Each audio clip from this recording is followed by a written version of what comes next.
ಯೋಂತಃ ಪ್ರವಿಶ್ಯ ಮಮ ವಾಚಮಿಮಾಂ ಪ್ರಸುಪ್ತಾಂ ಸಂಜೀವಯತ್ಯಖಿಲಶಕ್ತಿಧರಸ್ವಧಾಮ್ನಾ ಅನ್ಯಾಂಶ್ಚ ಹಸ್ತಚರಣಶ್ರವಣತ್ವಗಾದೀನ್ ಪ್ರಾಣಾನ್ನಮೋ ಭಗವತೆ ಪುರುಷಾಯ ತುಭ್ಯಂ.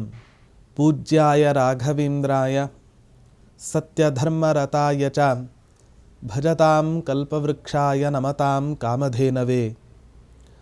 ದುರ್ವಾದಿಧ್ವಾಂತರವಯೇ ವೈಷ್ಣವೇಂದೀವರೇಂದವೇ ಶ್ರೀರಾಘವೇಂದ್ರ ಗುರವೇ ನಮೋ ಅತ್ಯಂತದಯಾಲವೇ. ತಪಸ್ವಾಧ್ಯಾಯ ಶುಶ್ರೂಷಾ ಕೃಷ್ಣ ಪೂಜಾರತಂ ಮುನಿಂ ವಿಶ್ವೇಶಮಿಷ್ಟದಂ ವಂದೇ ಪರಿವ್ರಾಟ್ ಚಕ್ರವರ್ತಿನಂ. ಶ್ರೀ ಗುರುಭ್ಯೋ ನಮಃ. ಹರಿ ಓಂ. ರಾಯರ ಸಹಸ್ರನಾಮ ಚಿಂತನೆಯಲ್ಲಿ ರಾಯರ ಪವಾಡಗಳನ್ನು, ರಾಯರ ಮಹಿಮೆಗಳನ್ನು, ರಾಯರ ವ್ಯಕ್ತಿತ್ವವನ್ನು ಸಾರತಕ್ಕಂತಹ ಅನೇಕ ನಾಮಗಳ ಚಿಂತನೆಯನ್ನು ನಾವು ಇವತ್ತಿನ ದಿನ ನಾವು ಮಾಡಿದ್ದೇವೆ. ಕೃಷ್ಣಾವಧೂತರು ರಾಘವೇಂದ್ರ ತೀರ್ಥರ ಮಹಿಮೆಯನ್ನು ತಿಳಿಸ್ತಕ್ಕಂತಹ ಇನ್ನೊಂದು ಅಪೂರ್ವವಾಗಿರತಕ್ಕಂತಹ ಒಂದು ನಾಮ ಓಂ ತೋಕಾನಾಂ ಸುಖವರ್ಧನಾಯ ನಮಃ. ರಾಘವೇಂದ್ರ ತೀರ್ಥರ ಇನ್ನೊಂದು ಗುಣವನ್ನು ತಿಳಿಸಿಕೊಡ್ತಾ ಇದ್ದಾರೆ ಕೃಷ್ಣ ಅವಧೂತರು. ತೋಕ ಅನ್ನೋ ಶಬ್ದದ ಅರ್ಥ ತೌತಿ, ಅರ್ಥಾತ್ ಪೂರಯತಿ ಗೃಹಮಿತಿ ತೋಕಃ ಅಂತ ಅರ್ಥ. ತೋಕ ಅನ್ನೋ ಶಬ್ದದ ಅರ್ಥ ಮಕ್ಕಳು ಅಂತ ಅರ್ಥ. ಮಕ್ಕಳ ಸುಖವನ್ನು ಯಾರು ಅಭಿವೃದ್ಧಿ ಮಾಡ್ತಾರೋ ಇಂತಹ ರಾಘವೇಂದ್ರ ತೀರ್ಥರಿಗೆ ನಾನು ನಮಸ್ಕಾರವನ್ನು ಸಲ್ಲಿಸ್ತಾ ಇದ್ದೇನೆ ಅಂತ ಹೇಳ್ತಾ ಇದ್ದಾರೆ. ಸಹಜವಾಗಿ ಒಂದು ಮನೆ ಅಂತಾದರೆ ಮನೆಯ ಲಕ್ಷಣವನ್ನು ಹೇಳೋ ಸಂದರ್ಭದಲ್ಲಿ ಮನೆಯಲ್ಲಿ ಒಬ್ಬ ಗೃಹಿಣಿ ಇರಬೇಕು. ಗೃಹಿಣಿ ಇದ್ದಾಗ ಮಾತ್ರ ಆ ಮನೆಯನ್ನು ಗೃಹ ಅಂತ ಕರೀತಾರೆ. ಬರೀ ಒಬ್ಬ ಗೃಹಿಣಿ ತಾನು ಒಬ್ಬ ಪುರುಷನನ್ನ ಮದುವೆ ಆಗಿ ಗಂಡ ಹೆಂಡತಿ ಇಬ್ಬರೇ ಇದ್ದರೆ ಅದನ್ನು ಪೂರ್ಣ ಮಟ್ಟದ ಸಂಸಾರ ಅಂತ ಇವತ್ತಿನ ದಿನ ಕರೆಯಲ್ಲ. ಒಂದಿಷ್ಟು ಮಕ್ಕಳನ್ನು ಪಡ್ಕೋಬೇಕು. ಆಗ ಆ ಮಕ್ಕಳ ಕಲರವ ಆ ಮನೆಯಲ್ಲಿ ಕೇಳಿಸ್ತಾ ಇತ್ತು ಅಂತಾದರೆ ಆಗ ಮನೆಗೆ ಒಂದು ಶೋಭೆ ಅಂತ. ಭಾಗವತದಲ್ಲಿ, ಮಹಾಭಾರತದಲ್ಲಿ ನಾವು ಕೇಳ್ತೇವೆ, ಒಬ್ಬ ರಾಜನಿಗೆ ಎಷ್ಟು ಮಕ್ಕಳಿದ್ರು? 10ಕ್ಕಿಂತ ಕಮ್ಮಿ ಮಕ್ಕಳು ಇರೋ ರಾಜರೇ ಕಡಿಮೆ. ರಾಜಾನೋ ಬಹುವಲ್ಲಭಾಹ ಅನ್ನೋ ಮಾತಿನಂತೆ ಅನೇಕ ಪತ್ನಿಯರನ್ನ ಮದುವೆ ಆಗಿ ಅನೇಕ ಮಡದಿಯರಲ್ಲಿ ಅನೇಕ ಪುತ್ರ ಸಂತಾನವನ್ನ, ಅನೇಕ ಉತ್ತಮ ಸಂತಾನವನ್ನು ಪಡೆದುಕೊಳ್ತಕ್ಕಂತಹದ್ದು ರಾಜರ ಲಕ್ಷಣ. ವೈವಸ್ವತ ಮನುವಿಗೆ ಮಕ್ಕಳಿದ್ರು ಅಂತ ಕೇಳ್ತೇವೆ. ಹೀಗೆ ಭಾಗವತದಲ್ಲಿ ರಾಜರ ಇತಿಹಾಸವನ್ನೇ ನಿರೂಪಣೆ ಮಾಡತಕ್ಕಂತಹ ನವಮ ಸ್ಕಂಧದಲ್ಲಿ ಅನೇಕ ರಾಜರು ಅವರ ಮಕ್ಕಳ ಇತಿಹಾಸವನ್ನು ನಾವು ಕೇಳ್ತೇವೆ. ಹಾಗಾಗಿ ಸಹಜವಾಗಿ ಮನೆಗೆ ಸ್ತ್ರೀಯರು ಹೇಗೆ ಅಲಂಕಾರ ಪ್ರಾಯರೋ ಹಾಗೆ ಮಕ್ಕಳೂ ಕೂಡ ಮನೆಯಲ್ಲಿ ಇದ್ದಾಗ ಆ ಮನೆ ಒಂದು ಉತ್ತಮವಾದ ಮನೆ ಆಗ್ಲಿಕ್ಕೆ ಸಾಧ್ಯ ಆಗುತ್ತೆ.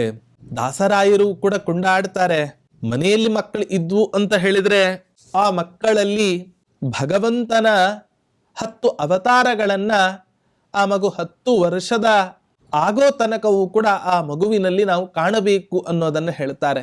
ಆ ಮಗು ಮಲಗಿರತ್ತೆ, ಮಲಗಿರುವ ಮಗು ಬೋರ್ಲಾಯಿತೋ ಅಥವಾ ಬೋರ್ಲಾಗಿರೋದು ವಾಪಸ್ ಹೊರಳ್ತೋ ಹೆತ್ತ ತಂದೆ ತಾಯಿಗಳಿಗೆ ಒಂದು ಸಹಜವಾದ ಒಂದು ಸುಖ.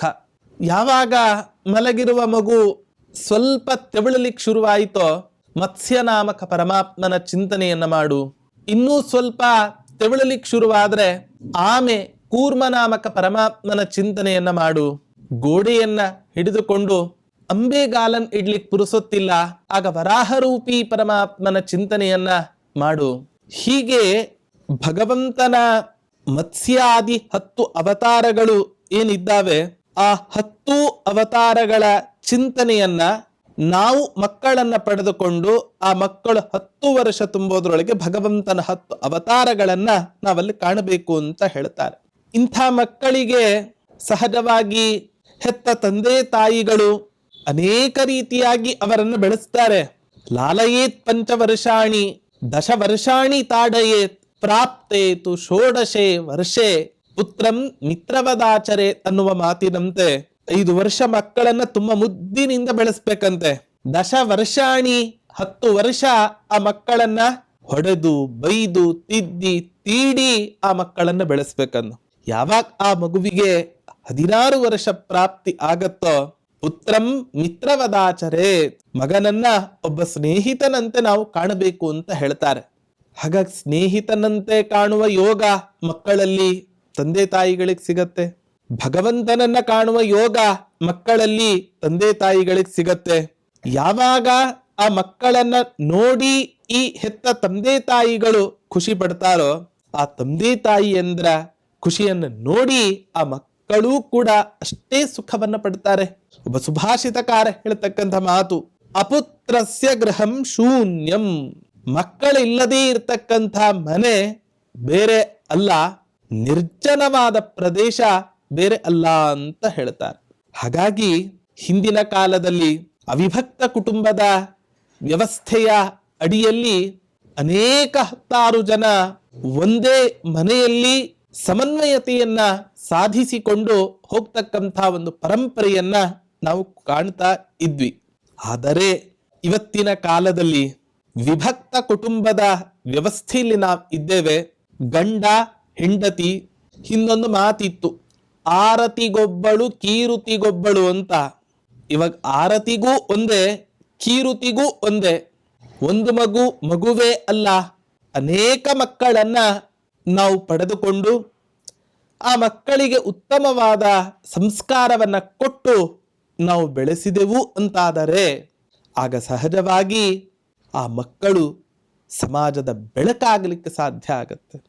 ಇಂಥ ಉತ್ತಮ ಸಂತಾನವನ್ನ ನಾವು ಪಡ್ಕೋಬೇಕು ಅಂತ ಹೇಳ್ತಾರೆ. ಬಾಲ್ಯಾವಸ್ಥೆ ಕೌಮಾರಾವಸ್ಥೆಯಲ್ಲಿ ಇರ್ತಕ್ಕಂಥ ಮಕ್ಕಳು ಮಾಡ್ತಕ್ಕಂಥ ತಪ್ಪು 1 2 ಅಲ್ಲ.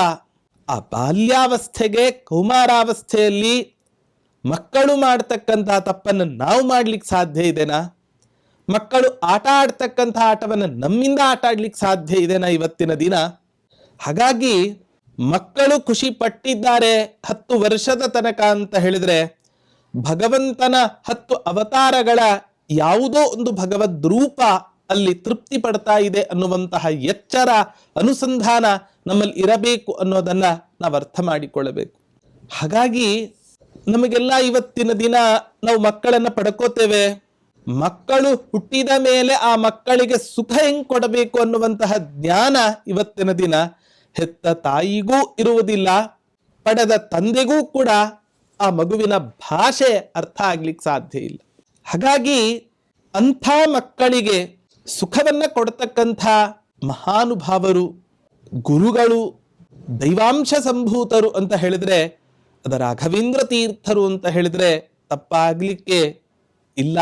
ಇಂತಹ ಆ ಮಕ್ಕಳ ಸುಖವನ್ನ ಅಭಿವೃದ್ಧಿಗೊಳಿಸ್ತಕ್ಕಂತಹ, ಮಕ್ಕಳಲ್ಲಿ ಇರ್ತಕ್ಕಂತಹ ಪ್ರತಿಭೆಯನ್ನ ಲೋಕಕ್ಕೆ ಪರಿಚಯ ಮಾಡಿಕೊಡ್ತಕ್ಕಂತಹ ಮಹಾನುಭಾವರು ಅಂತ ಹೇಳಿದ್ರೆ ರಾಘವೇಂದ್ರ ತೀರ್ಥರು ಅಂತ ಹೇಳಿದ್ರೆ ತಪ್ಪಾಗ್ಲಿಕ್ಕೆ ಇಲ್ಲ.